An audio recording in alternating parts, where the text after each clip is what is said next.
Welcome back to The Hidden Gem. This is your host, Maya Demishkevich. You know what's one of the most common questions I see on higher ed listservs? Usually it's related to internal communications.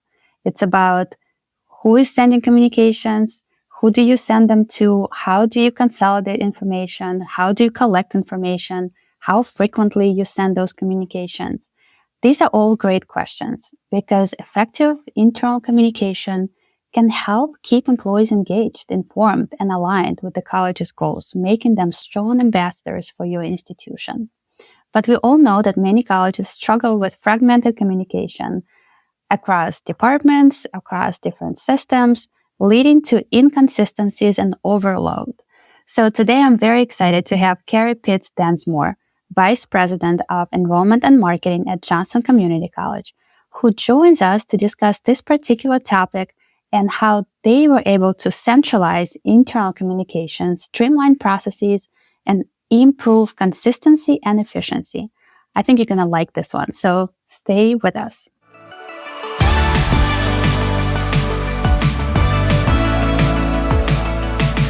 Welcome to The Hidden Gem, your go-to podcast that shines a spotlight on the strategic role of marketing and communications in shaping the future of community colleges. I'm your host, Maya Demishkevich, CMO at Carroll Community College. Every week, I sit down with community college leaders and industry experts to unpack strategies that work.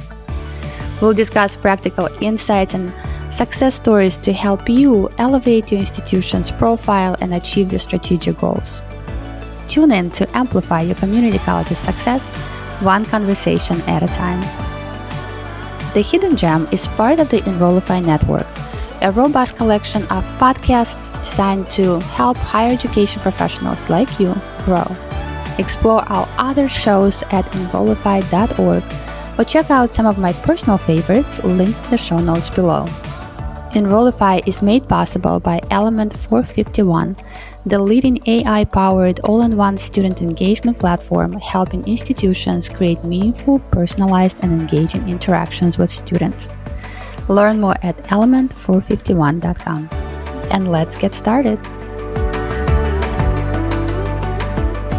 Welcome back to The Hidden Gem, and today I'm very excited to speak to Carrie from Johnson Community College. She has a wealth of experience in public relations, TV, communication, so I'm very excited to learn from her. Welcome to the show, Carrie. Thanks for having me, Maya. I'm very excited to be with you. I'm very excited. So I know the topic today is a very important one, and I know you have a lot to share. So we'll talk and focus on internal communications. And how long have you been at Johnson Community College? A little over 3 years, about 3 years and 4 months. Okay. 5 months. So okay. Over 3.5 years. Wow. So let's go back 3.5 years. And can you share what have you observed when you joined the college? What was the state of internal communications? And have you noticed any gaps, any challenges, any potential opportunities for improvement? Tell us, what did it look like? We've come a long way in the 3.5 years that I've been here. But when I got here, which was really during the height of COVID, so it was difficult even to just get your work done. So I understand that we weren't in a place to really correct everything then. But what I found was a really decentralized communications effort across campus, internally and externally. It was very decentralized. If you wanted to communicate something, it was up to you to communicate that. And the PIO, which I am still the PIO, was not a moderator of emails, did not have access to send student emails, was not on the president's cabinet. So I even had less information than I wanted to have when I came here. And then about 2 years ago, we had an interim president who believed that the PIO should be on the cabinet, should have a seat at the table. That's the best way to get the information to the people, especially internally, right? If you don't know what's going on, you can't communicate it. And so that's how we started evaluating this more centralized process. And our current president certainly believes that communication and transparency are important to the extent that we can be transparent. I think it's safe to say that no employee ever has said, I have all the information I need. There's always something that you're not going to get to them that they want, but we're trying and we have made great strides. And maybe you did get it to them, but they just didn't notice. Maybe right? Like sometimes you have to see information multiple times to kind of sink in. And I think in the age of social media, it might be even more frequent or the higher number of times you need to see for something to sink in. So yeah, that's great. So tell me a little bit about the approach you took to kind of go from where you were to where you are now.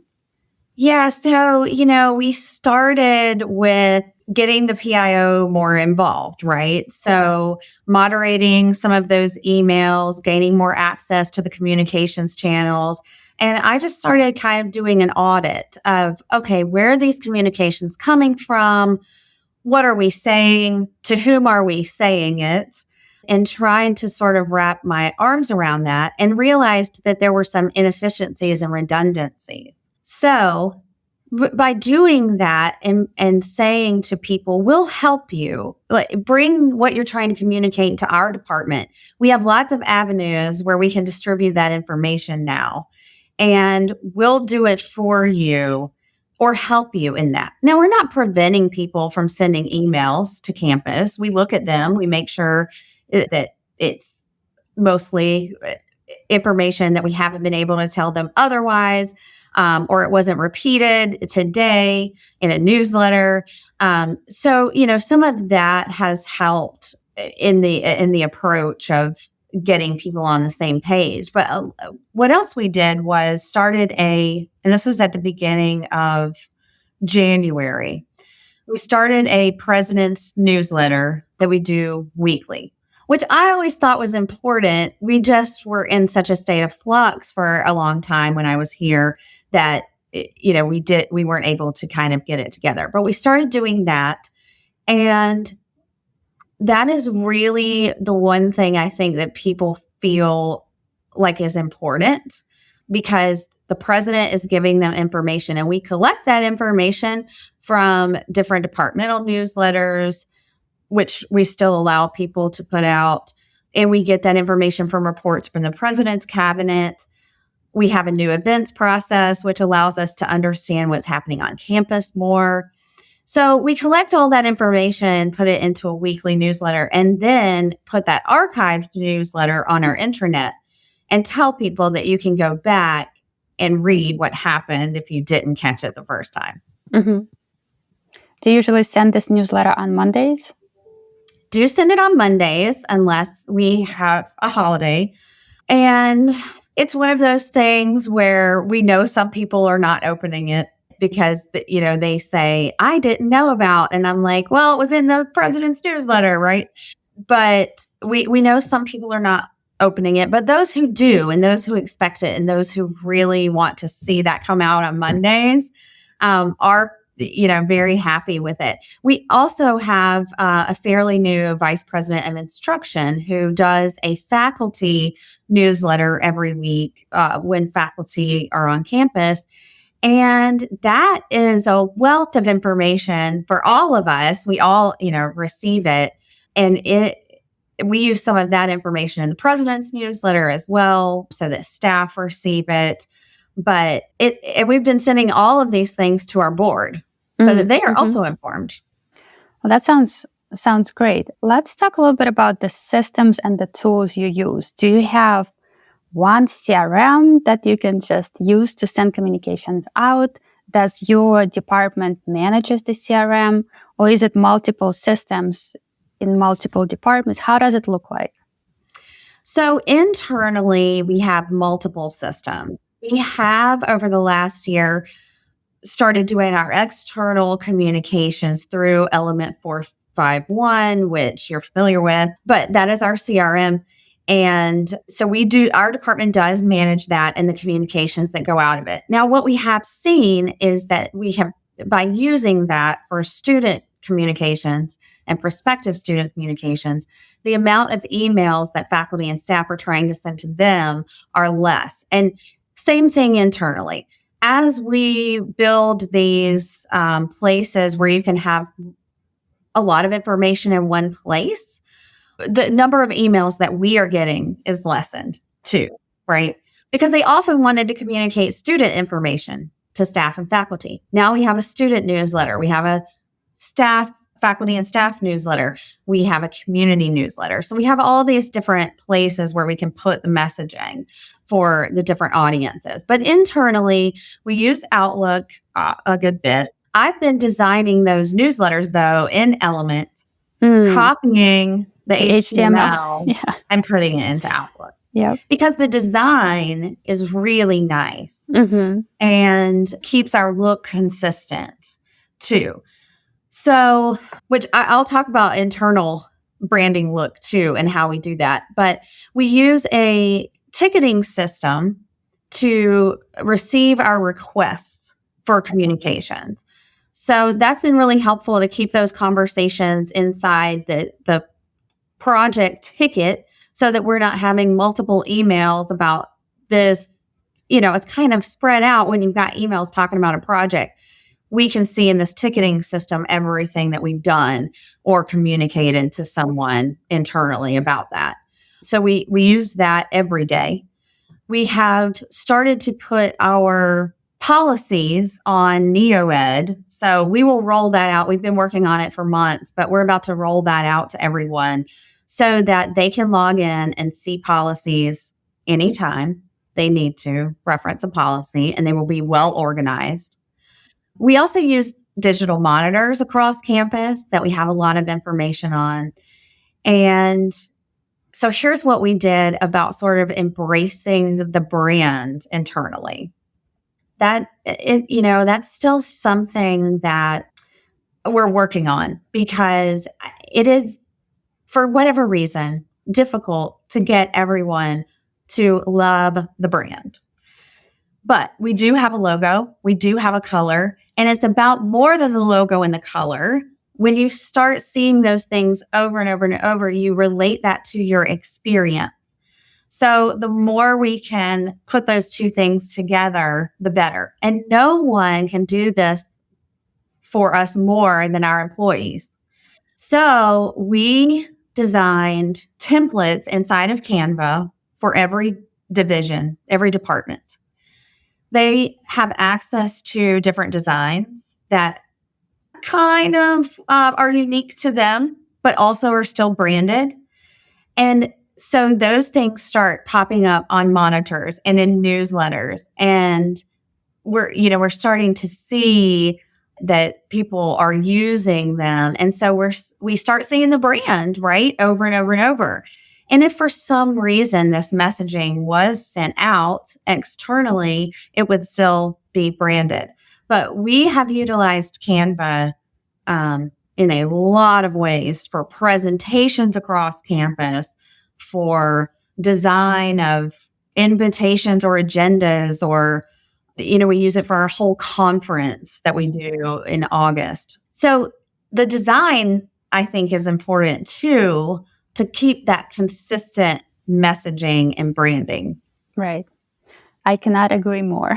And I don't know why it's so challenging, but it is. And it's an ongoing effort to re-educate, remind people to continue using the brand colors, the logos, etc. So I'm with you on it.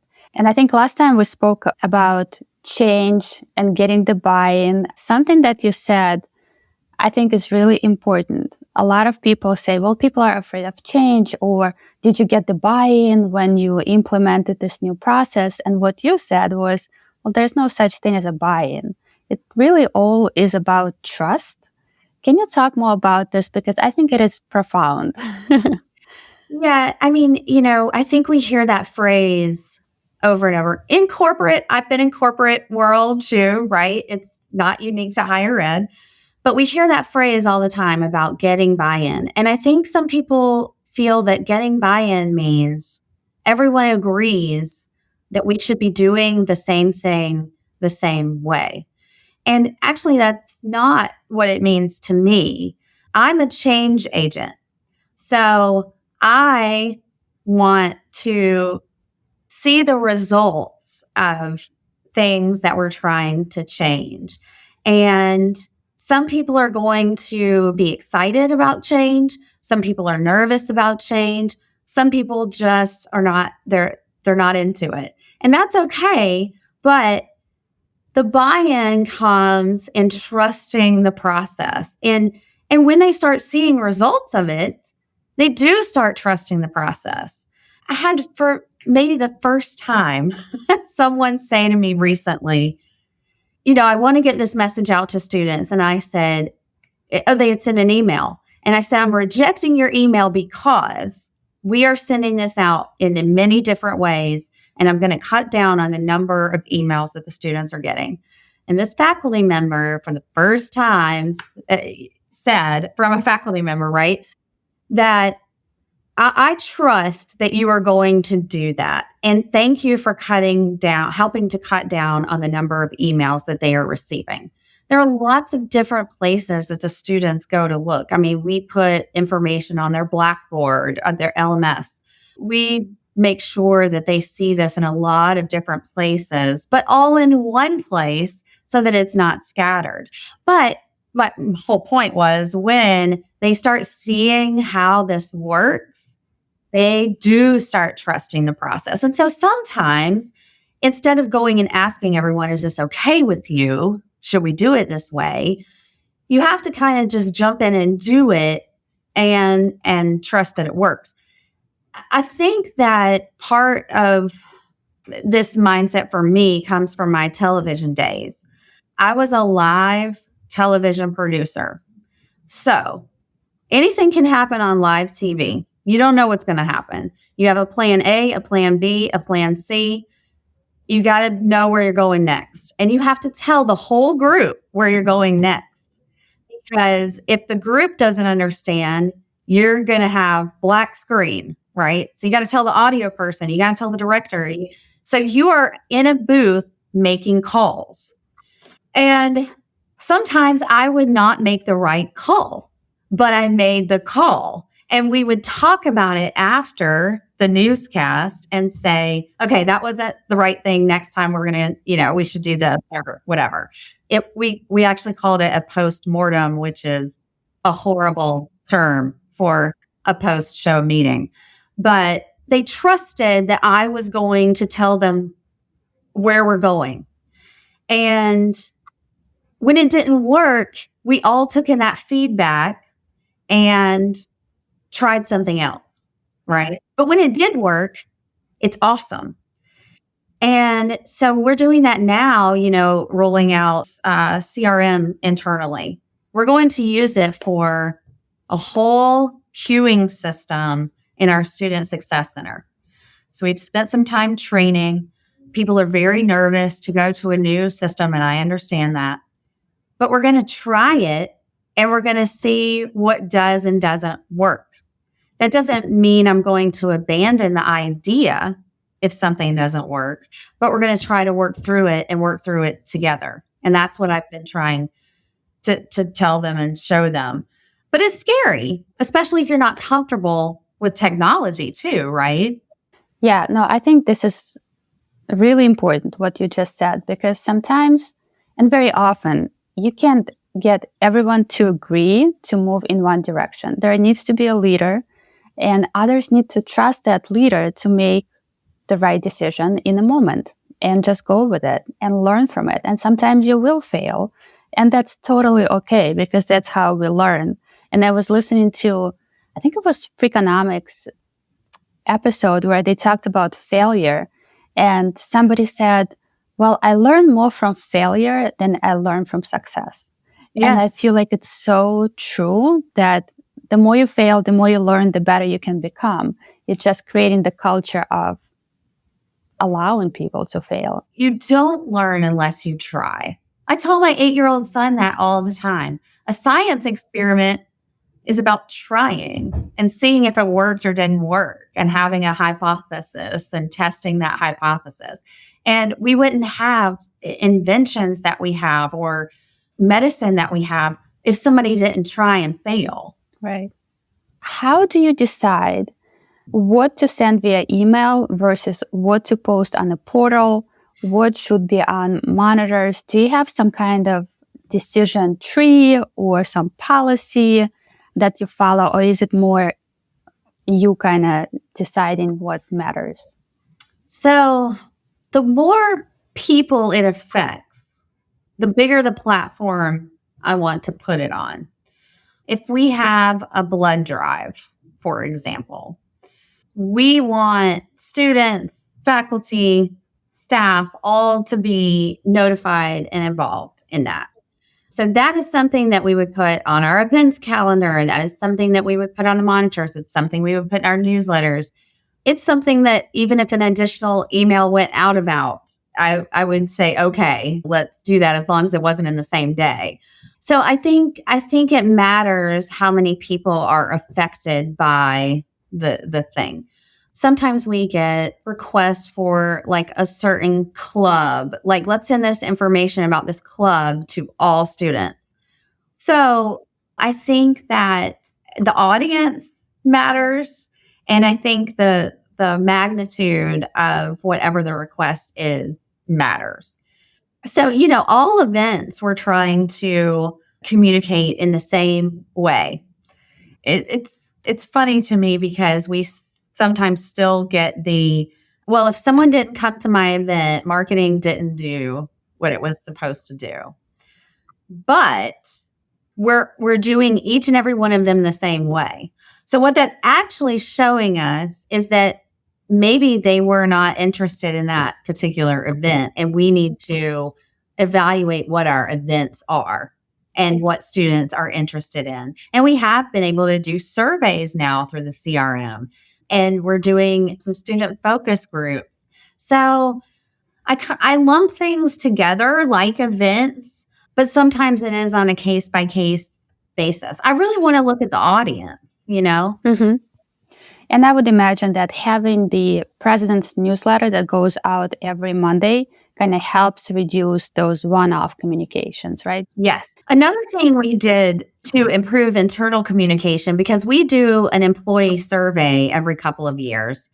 It's administered by a division of NC State University, but we use this survey to measure our weaknesses, our successes.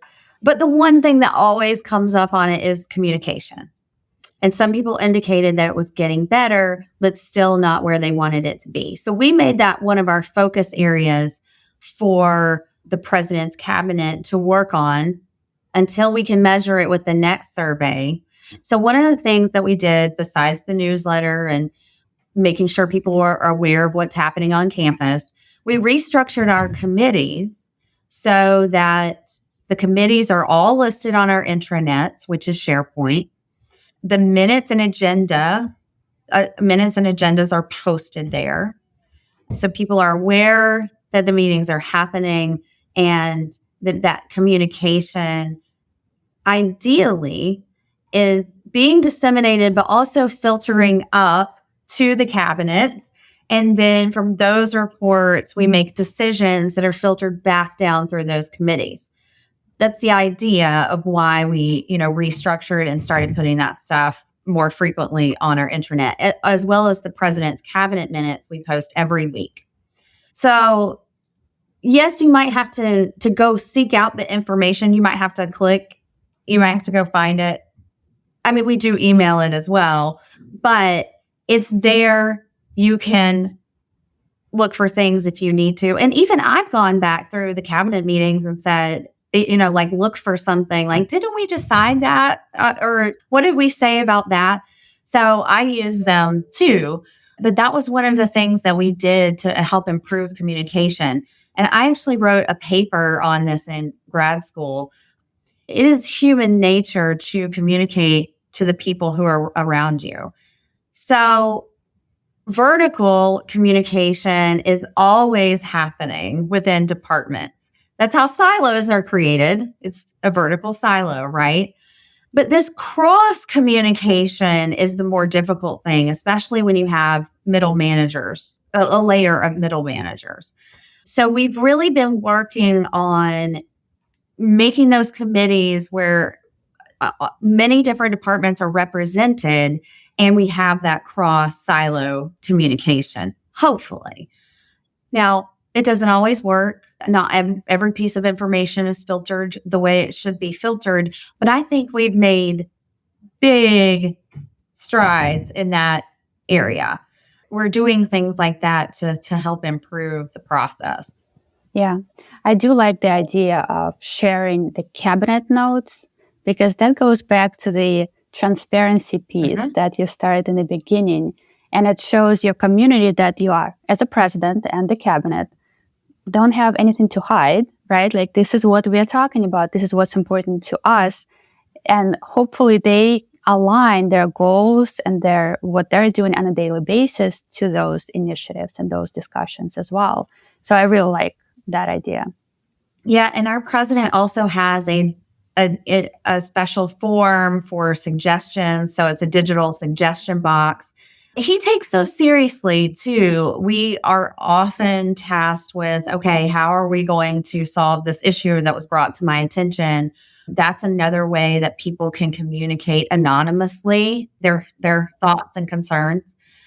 They're what they're happy with. But another thing that we're doing for that cross-silo communication, which cross-departmental is probably a better term, but to try to break those down, we started having these director meetings. So we took all the directors across campus and put them together and are charging them with coming up with Johnston Community College 101.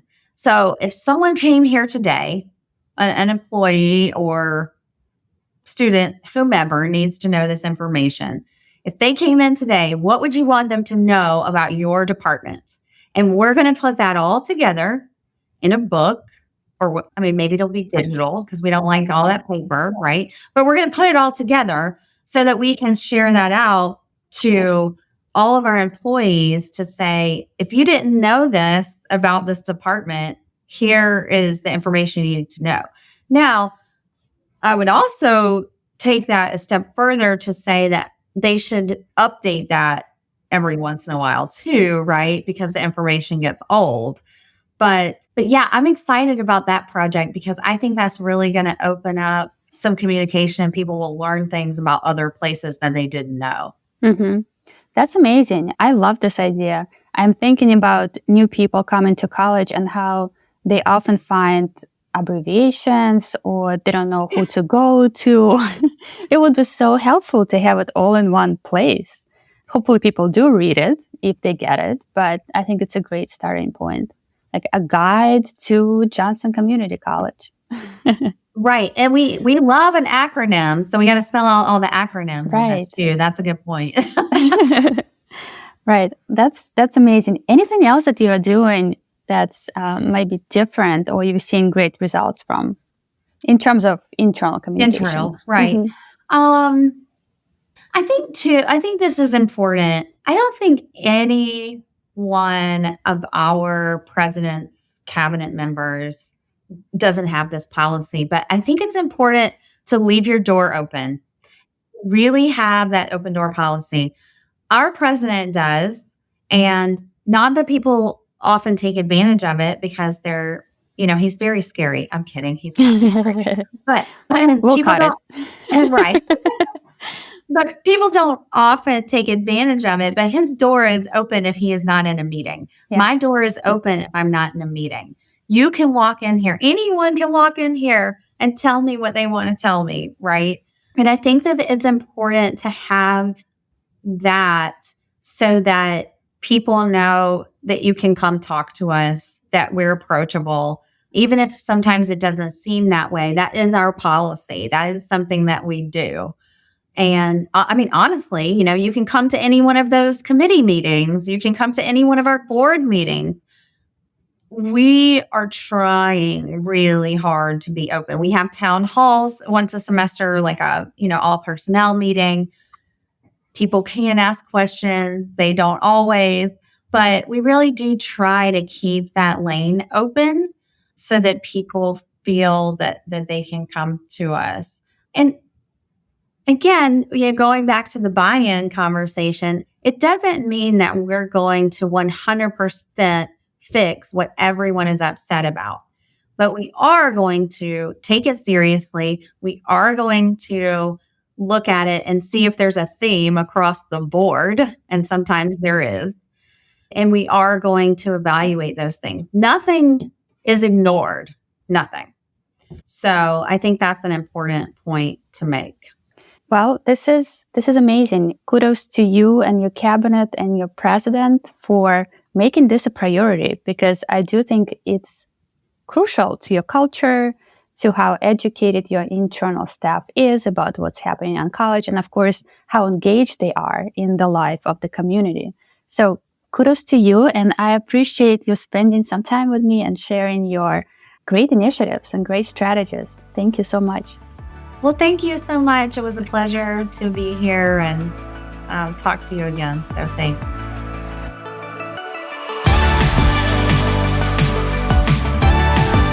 I hope you enjoyed this episode and found it valuable.